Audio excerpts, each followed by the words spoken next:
Welcome to the Phillip Wylie Show. Take a look behind the curtain of professional hacking and hear compelling discussions with guests from diverse backgrounds who share a common curiosity and passion for challenges and their job. And now, here's your host, offensive security professional, educator, mentor, and author, Phillip Wylie.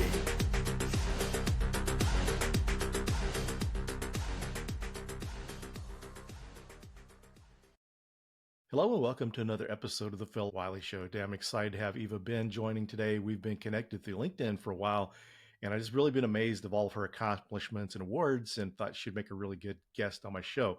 And I'm thinking what probably prompted it was you probably won some award probably recently, like in December or something, because when I saw this, I thought, yeah, I should do this. Is someone that I've been wanting to get on my podcast. I should reach out to them. So it's probably some award or something, but I'm sure this is going to be a super inspiring episode. So I'm glad to have you. Thanks for joining. Thank you, Phillip. I'm so excited. I've also been very inspired by your work, and you're somebody I look up to in the community. So thank you so much for doing this. And it's an honor to be here. Yeah, it's an honor to have you. So, yeah, it's one of the things too, is like I mentioned before we started, we have a lot of my listeners that are just trying to start out or just, or either move from other areas of cybersecurity. And so shows a good way to encourage them. And I ask my guests always to share their hacker origin story. So if you wouldn't mind sharing your hacker origin story, just kind of how you started up until what you're doing today. Absolutely. So I guess I'll start with what I'm doing today, and then I'll quickly go back to how I got here. So I currently lead the strategy for the Microsoft Red Team all up. And then previously, I have held multiple red teaming roles within Microsoft and also have been doing some penetration testing work outside of Microsoft as in my consultant capacity. And obviously, I do acknowledge this is a very privileged and kind of, great place to be. But I want to assure you that I didn't get here by starting with a privileged background. I wasn't a hacker in a basement surrounded by computers with a hoodie. I actually started off in Bulgaria in a fairly disadvantaged position where I was raised by women who all they knew was to be mothers and nurturers, and that's what I was bred to be. But I always knew that there was something more. And really, without any female examples to emulate at the time, and without even seeing a path forward, I had to start from zero and build my way up.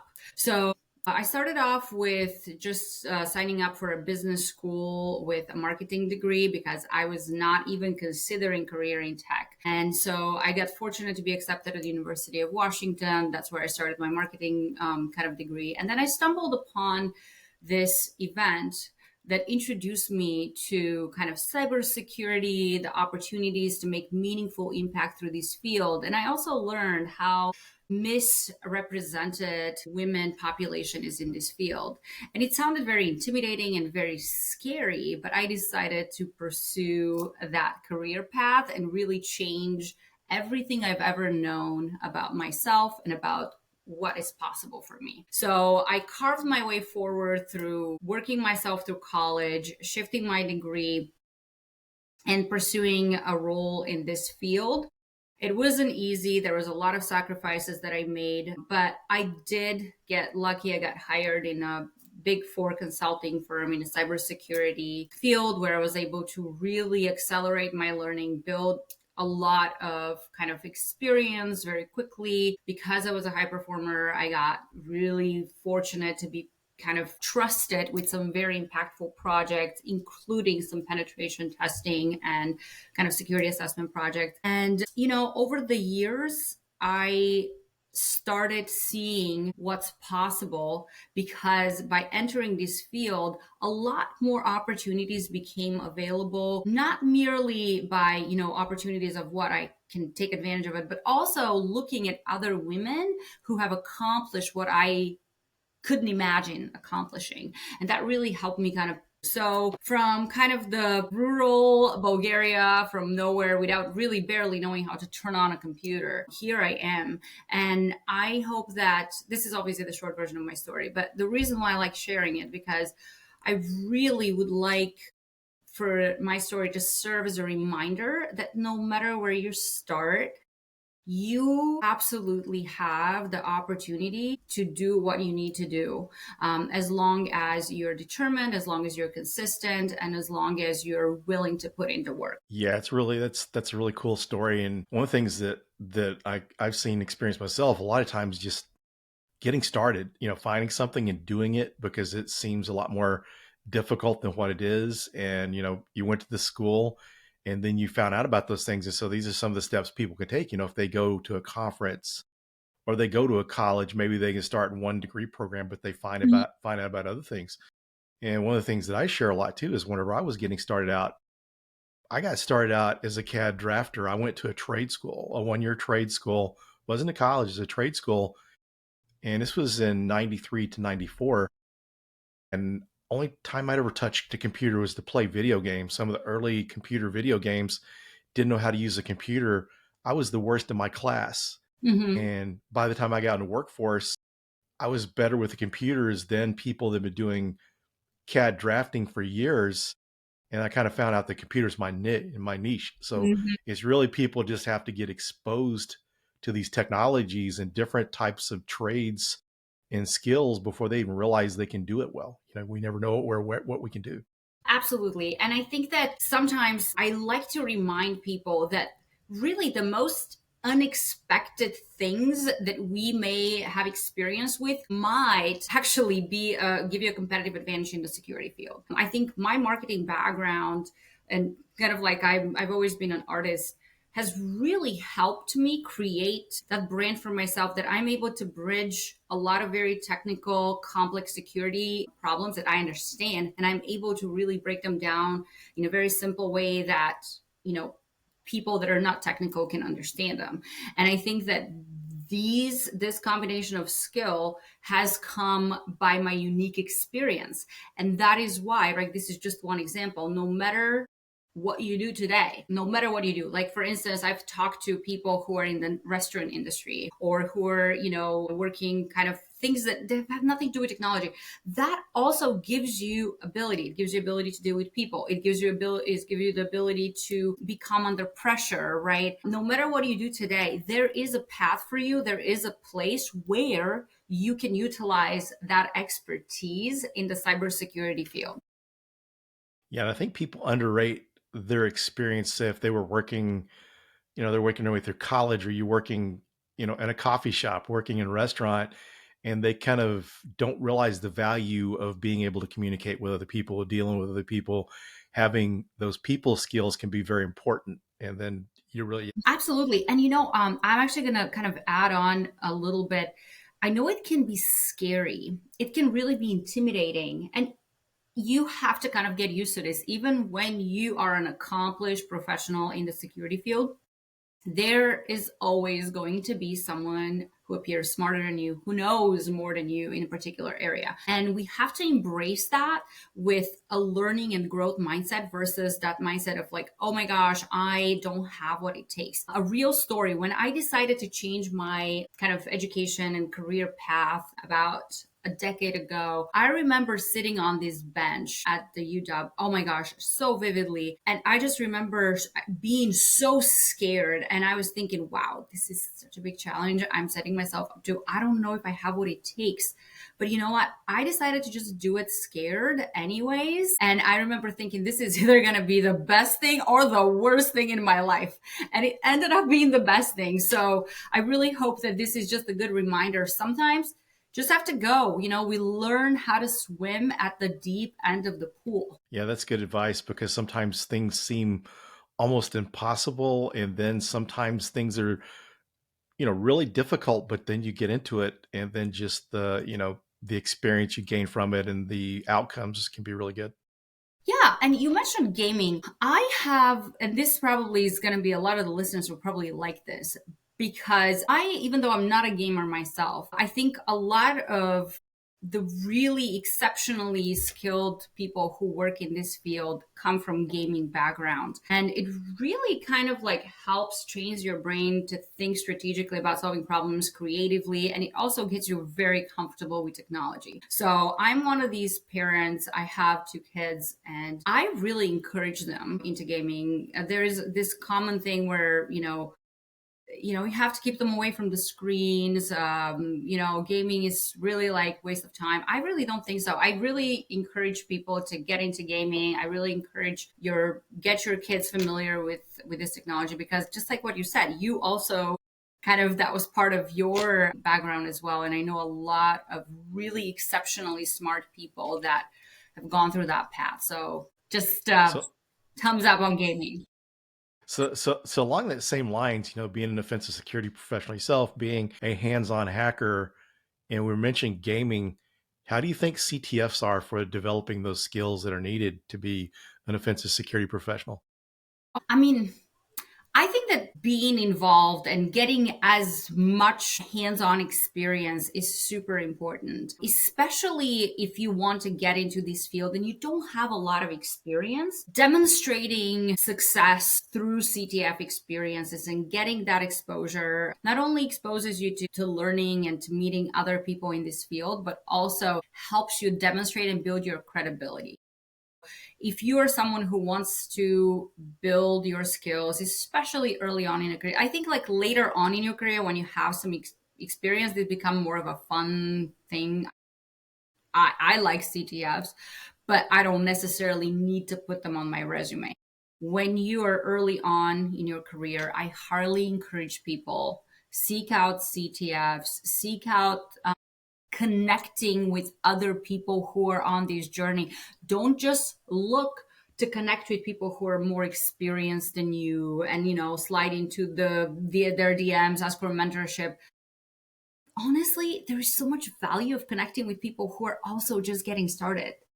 They might be your colleague or maybe even your manager one day. And there is so much more resources that you can share and support yourself in this journey. So yes, absolutely support CTF.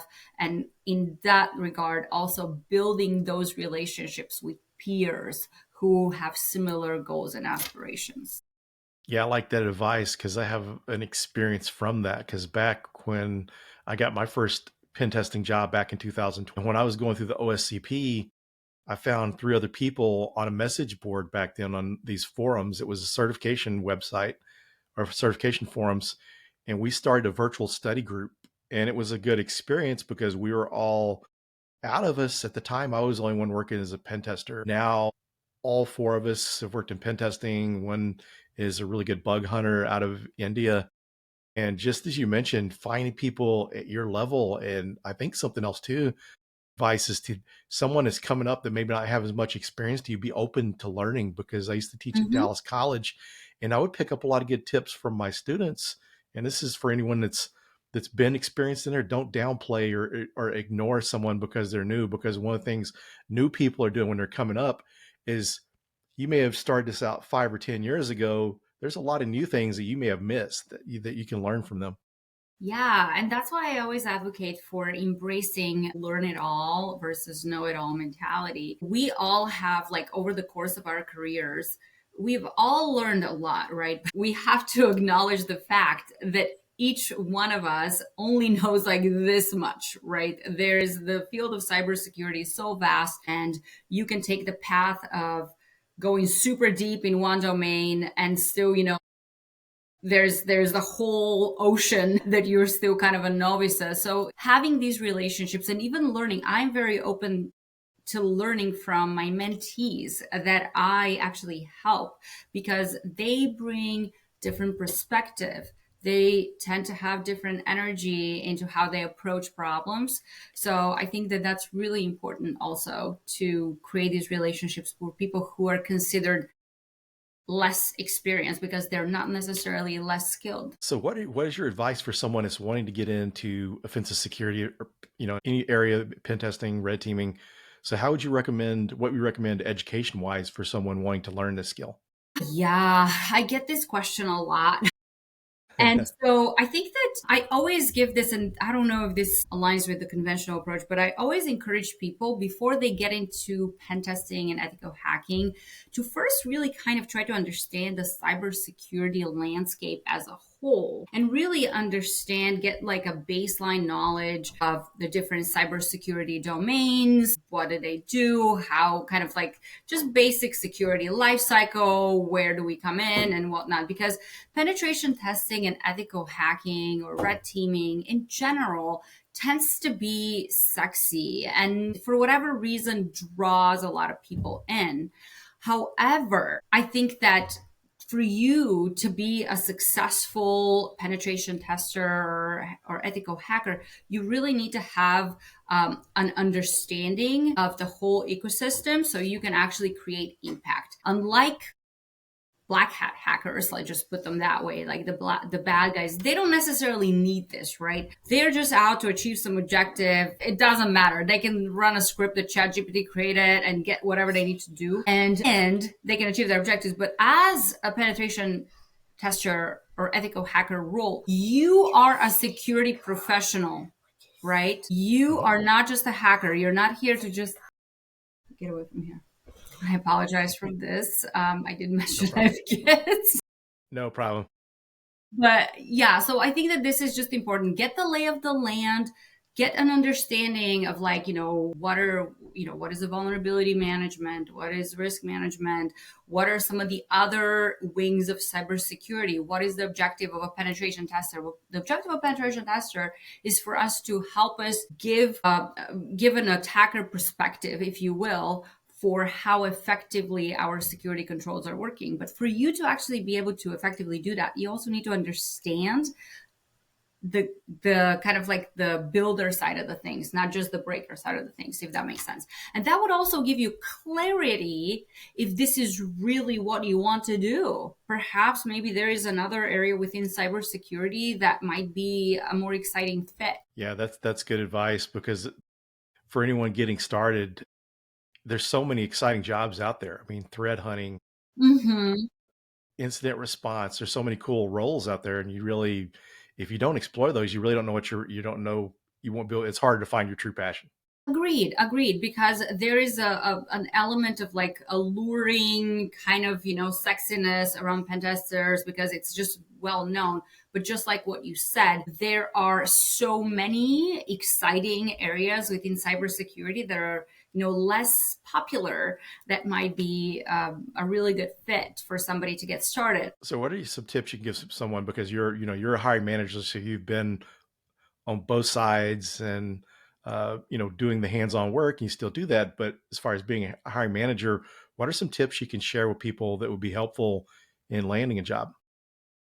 So as I mentioned earlier, degrees and certifications, while helpful, they're really not enough. And obviously they're helpful. I personally, and I'm not affiliated with SANS, but I personally really respect when I see SANS certifications on resumes because they're really hands-on. They have a lot of substance to it. As someone who has quite a bit of security certifications, I've been exposed to a lot of them, and there's some that I value more than others, and SANS certifications are definitely some good ones that are technical. But where I really feel like people can show differentiation is what they have done. What CTFs have you participated? What was your result? Like, I want to see how you work. I want to see the outcomes of your work. Just completing and taking an exam, no matter how technical it is, right? It's just an exam. It's a very limited scope. I want to see creativity. I also want to see that you're committed to the security industry. You're committed to your growth. What do you do outside of your core responsibilities? How do you maintain those skills?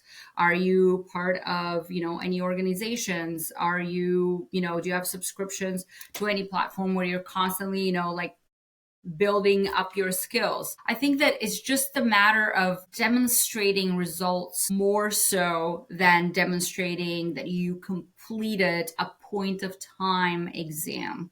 And I'm somebody who has a lot of certifications, as I mentioned, and that's why this is coming from me. They're helpful. I've learned a lot through a lot of them, especially the SANS ones. But if just somebody comes with just certifications and nothing else, it's really hard to see or to demonstrate that you're committed to, you know. So how would you recommend someone, say like you got the certifications, but you don't have the professional experience?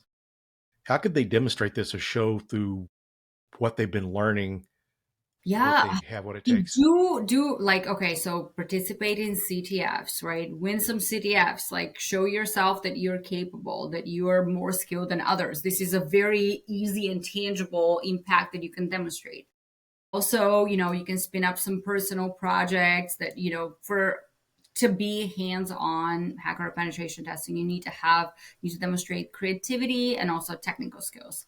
Like you can spin up find a problem and build like an app to solve this problem, for instance, in a creative way. You obviously do not go and hack things. You can get in trouble, but just there are ways that you can, figure out a problem and then like spin up a solution. Or if you're capable of it, a really good way to demonstrate that a kind of impact and outcome is submitting vulnerabilities in bug bounty programs and actually getting these acceptance and showing some impact.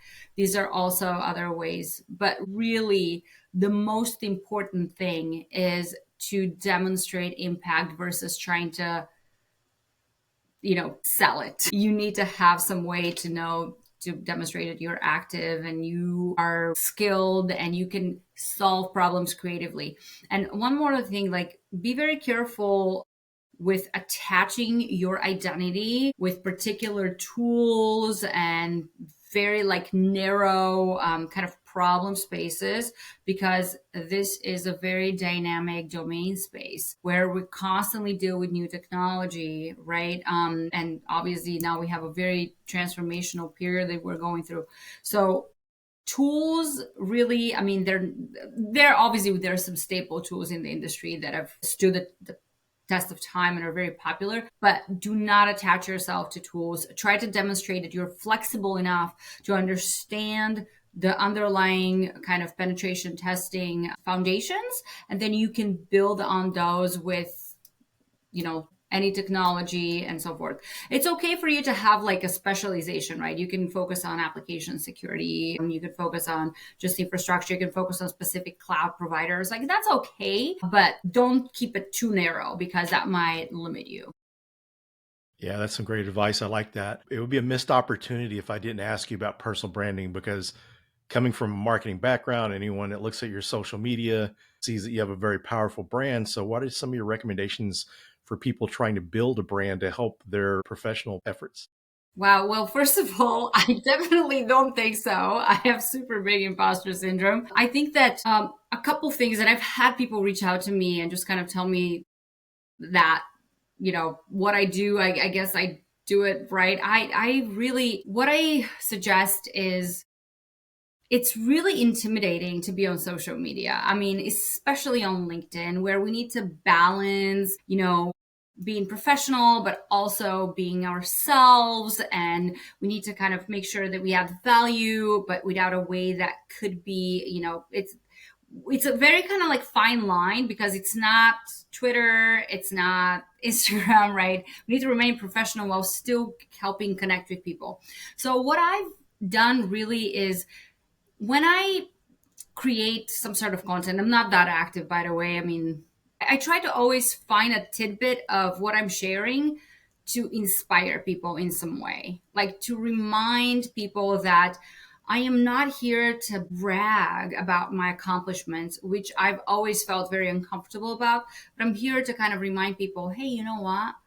If I can do this, you can do this too. And just try to kind of share some of the learnings from, like, for instance, I've recently shared quite a bit of my SANS learning journey. And, there's been some sacrifices, but there's been some tidbits of learnings that I've kind of emerged with. And I like to share that with the community and the people that are, that I'm connected with. So to summarize, make sure that you add some sort of a value. It's really not very helpful when we just talk about ourselves and just kind of use that as a bragging opportunity. But we also have to remind ourselves that sometimes somebody somewhere just needs to see this message. I personally get inspired by women who have accomplished things that I want, and I love seeing that. I feel very inspired. Just keep thinking about what can others benefit from your journey. Like, this is supposed to be a shared experience. We are all somewhere on the path of what we want, and share your light. That's it. And just be yourself. Don't overthink it too much. So what about networking? So networking can be a huge advantage in careers. So what's your advice on networking? So I do actually have a very specific advice. Do not put too much pressure on yourself with networking. When I was early in my career, there was this pressure to network by my mentors, by people around me who are more senior. Oh, you need to network, you need to network. So every time I would just put myself in artificial positions where I am somewhere and I'm just thinking, oh, I need to network. I need to network. And then it just creates that really like weird artificial pressure. So I want everybody who is listening to please take that burden off of you. How you actually network is by engaging in things that inspire you and you enjoy, and you naturally meet people along the way. It's going to take time. You're not going to build a network overnight. It's going to take time, but the connections that you build over time are actually going to be meaningful versus you trying to speed network at an event and trying to introduce yourself to however many people just to add them on LinkedIn.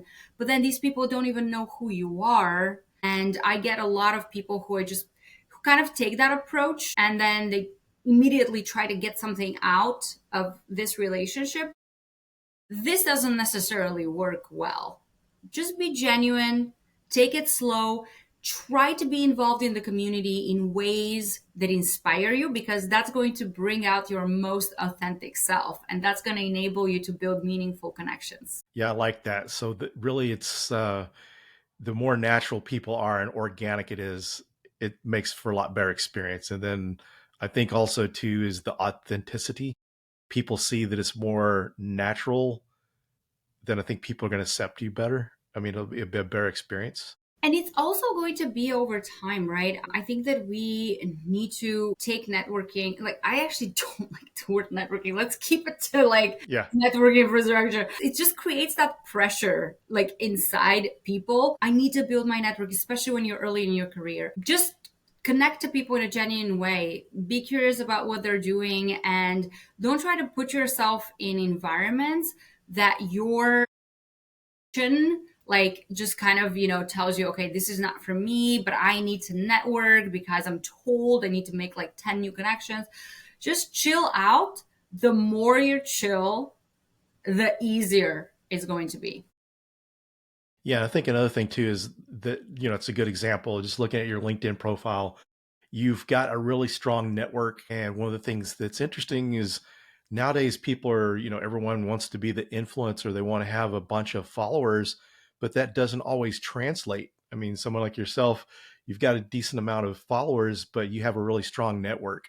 I think people too many times see some of these people on LinkedIn that have over 100,000 followers, but that doesn't always mean that they have more opportunities. One of the things I've seen lately is people that lose their jobs and it takes them months or a year to find another job and they have over 100,000 followers. So if you really don't have, if you're not a subject matter expert in cybersecurity, it's just on getting LinkedIn followers, it's going to get hard to find a job. And I mean, that's kind of, I'm saying also what I'm saying and what I tell my mentees. It's when you're building your network that you actually, that is shaping your career, when you take a more kind of authentic approach over time, if you're consistent, this solidifies your brand. Like, I, for instance, keep myself accountable to show up consistently, no matter if I'm talking to somebody who is more junior than me or somebody who is more senior, or no matter where they are in their journey. I really strive to be consistent. I want my brand to be known as somebody who always takes my job seriously. I deliver high quality, and no matter what I do, right? If I don't think I can deliver high quality for something, I'm not going to touch it, because it is my brand. And over time, when you show up consistently, that's how you build your brand. It's not like, hello, let's have a drink. This obviously it's a good starting point, but I think over time, people need to know you for your work, and you need to take pride of your work. If you don't take pride of what you deliver, perhaps you're not doing the right thing. You really need to make sure that there is some, art that you put into whatever you do. And that's where the magic happens. Very good. That's great advice. So we're getting down towards the end of the show. This has been a very, very great episode. It's been nice to get to learn your story and hear your advice. Are there any motivational words or words of wisdom that you'd like to leave our listeners with? Absolutely. So I think that, kind of going back to my story, I really would love for anyone listening, no matter where you are today, whether you're just getting started, whether you haven't started yet, or whether you're somewhere deep on your journey in the career of cybersecurity, you have what it takes to get where you need to get. I promise you, even when it feels like you don't, you really do. The missing ingredient is really to show up for yourself first with consistency. Don't worry about showing for anybody else. Just decide what you want and ensure that you consistently deliver on this. And you know what that means sometimes? Sometimes this means, I am finishing up a conversation, please. Wait, I'm so And so big headache. Sometimes this means saying no. like this is a perfect example. Say no to things that you love. I have sacrificed a lot because I've showed up to the things that I know are the things that it's going to take me where I want to be in my career. And so that means sometimes you have to say no to really exciting social things. Like for instance, this December, I basically said no to every single social event. I barely, it's not something that I advocate for, but I was laser focused on completing my science graduate degree in penetration testing, that I was like, I don't care. I don't care how amazing of a party it is. I have my goals. So yeah. That's my advice. Just go for it. You have what it takes. I don't care. If you think that you don't have what it takes, ping me on LinkedIn, okay? And let's talk. You have what it takes. Yeah, very inspirational, great advice. So thank you for taking time out of your busy schedule. I appreciate it. Thank you, Phillip. It was a pleasure. Yeah. Thanks, everyone, and we'll see you on the next episode. Are we good? Thank you for listening to the Phillip Wylie Show. Make sure you subscribe so you don't miss any future episodes. In the meantime, to learn more about Phillip, go to thehackermaker.com and connect with him on LinkedIn and Twitter @Phillip Wylie. Until next time.